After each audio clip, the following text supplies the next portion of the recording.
Nos vídeos passados, nós falamos sobre o que pode, o que não pode no ADCC, sobre os pontos positivos e nesse vídeo aqui nós falaremos sobre os pontos negativos, iniciação e os critérios de decisão dos juízes. E assim nós terminamos de traduzir o seminário do Mo, explicando toda essa regra do ADCC. Então, se você não assistiu aos outros vídeos ou queira revê-los, eu criei uma playlist aqui no canal chamado Regras do ADCC, que vai conter esses 3 vídeos, então você use e abuse, porque os trials estão chegando. Então, sem mais delongas, vamos agora entender um pouco sobre iniciação. O Mo deu até alguns exemplos pra gente entender aqui. Você está na montada e vai para um armlock. Aí o seu oponente sobe e você continua lutando por aquele armlock. Mas seu oponente acaba escapando. Ele não ganha pontuação de raspagem não,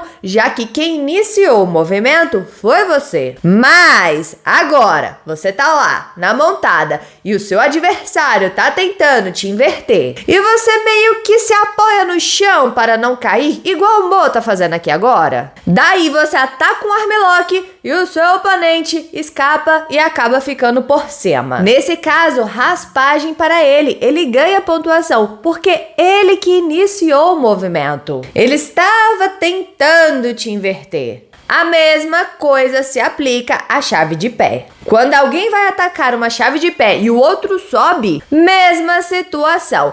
Quem iniciou primeiro o ataque ou a raspagem ganha ou não a pontuação. Lembrando que para puxar para a guarda, você não precisa fazer contato. Mas nas finais, se você puxar para a guarda qualquer momento da luta, menos 1 para você. Nós falamos sobre isso no vídeo parte 1. Então, se você senta e fica lá por no mínimo 3 segundos, negativo para você. Mas, se você sentar e ficar por 2 segundos e então levantar e tentar quedar, você não ganha seu negativo. Lembra? Tudo são 3 segundos. Já quando não é a final, quando a luta tem duração de 6 minutos, então, os pontos só são válidos na segunda metade do tempo. Então, você pode sentar, puxar para a guarda na primeira metade do tempo, se você quiser. Onde não tem pontuação, que aí você não vai ganhar o seu negativo. Mas na segunda metade do tempo, aí sim,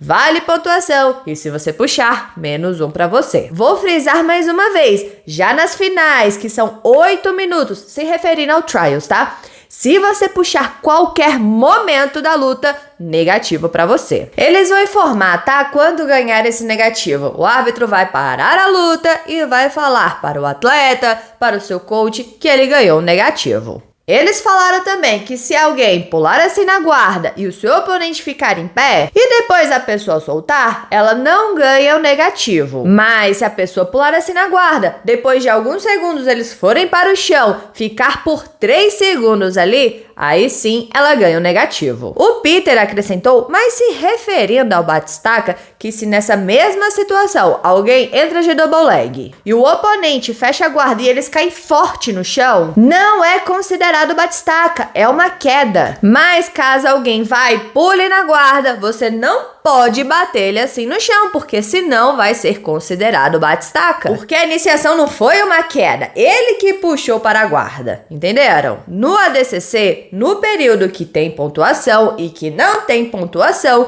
você pode ganhar advertências. Um lutador com falta de combatividade vai ser advertido 2 vezes. E então, em seguida, vai ser punido com um ponto negativo. Após a primeira punição, aí não tem mais advertências. Os pontos negativos serão dados imediatamente, caso o atleta não tenha combatividade. Se um dos lutadores estiver sendo muito inativo ou falta de combatividade na primeira metade do tempo da luta, quando não tem pontos, o árbitro irá dar alertas por falta de combate e irá puni-lo com um ponto negativo quando a segunda metade da luta se iniciar. O Mo deu aqui alguns exemplos de como eles avaliam essa falta de combatividade. Ele mostrou que se você estiver assim, não enfrentando a guarda, mesmo que você esteja tocando, mas dessa forma, você está inativo, está amarrando a luta para eles. Claro que eles vão ver o tempo que a pessoa está assim para considerar a amarração. Eles também não esperam que você fique combatendo o tempo todo a guarda, né? Mas se você ficar parado assim ou ficar girando, como ele está mostrando aqui agora, o árbitro vai punir você. Você tem que estar ativo, tem que estar tentando passar a guarda ou raspando ou tentar finalizar. Você não pode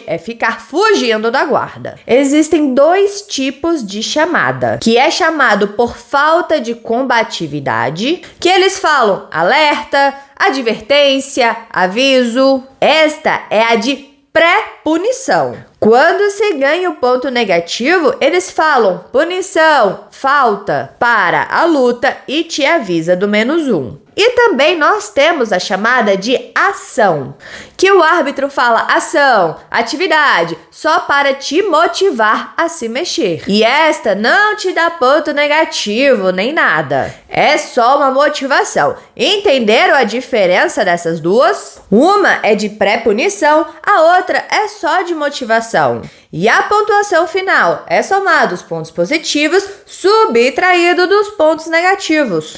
E aí sim você tem a sua pontuação. Outra coisa, galera, isso aqui é muito importante, inclusive é uma estratégia. Os 2 estão de pé.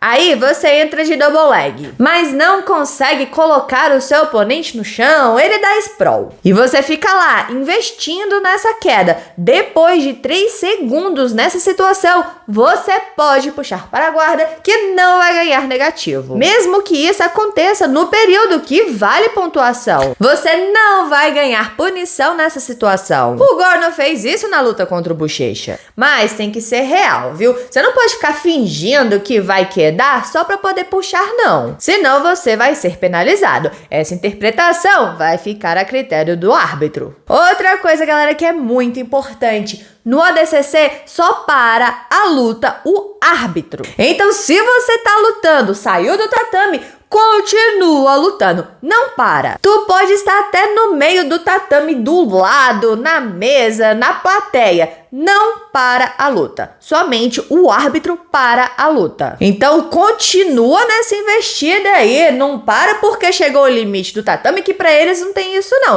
Dá pra ver, né? Várias lutas a gente vê acabando lá 30 metros depois do tatame. O árbitro que manda parar quando ele quiser, ele vê qual situação, qual pegada estava. Então vocês voltam para o meio do tatame e aí luta. Mas quem para é ele. Critérios de decisão dos juízes.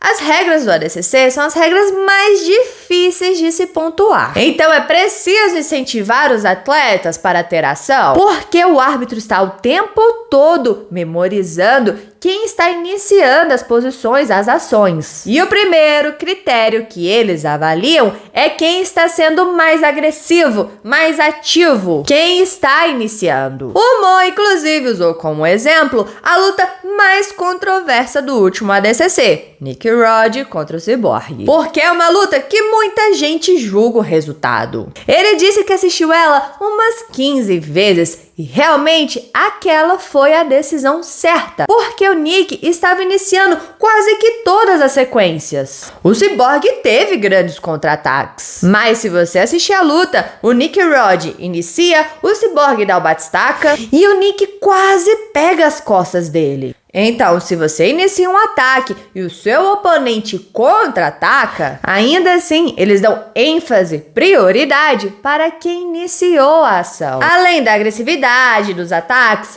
os juízes também avaliam o controle das posições, tentativas de finalização e todos os fatores envolvidos em uma luta agarrada. Só para reforçar, o critério principal é quem inicia os ataques, tá mais agressivo, mais ativo. E lembrando que isso não inclui ataques falsos ou fintas, né? Outra coisa muito importante, a sua luta foi para a decisão?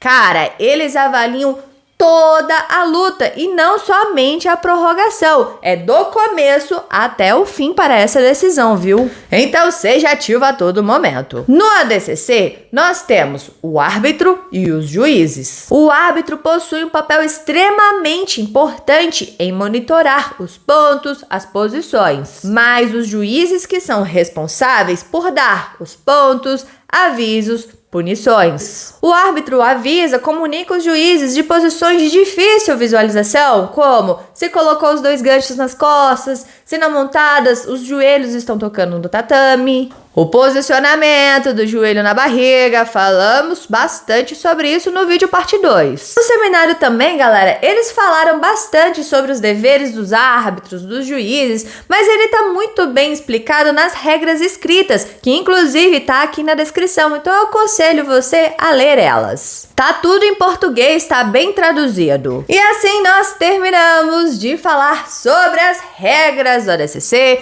de traduzir o seminário deles. Lembrando que eu criei uma playlist contendo esses 3 vídeos, vou deixar no final aqui como sugestão. E agora eu vos pergunto, entenderam como é que funcionam essas regras, os pontos positivos, negativos, iniciação, os critérios dos árbitros, dos juízes? Deixa aqui embaixo a sua opinião, bora conversar sobre isso, porque é sempre bom conversar sobre jiu-jitsu. E não se esqueça de se inscrever no canal, curtir e comentar para dar aquela moral pra Rafa, porque aqui tem vídeo de jiu-jitsu todos os dias.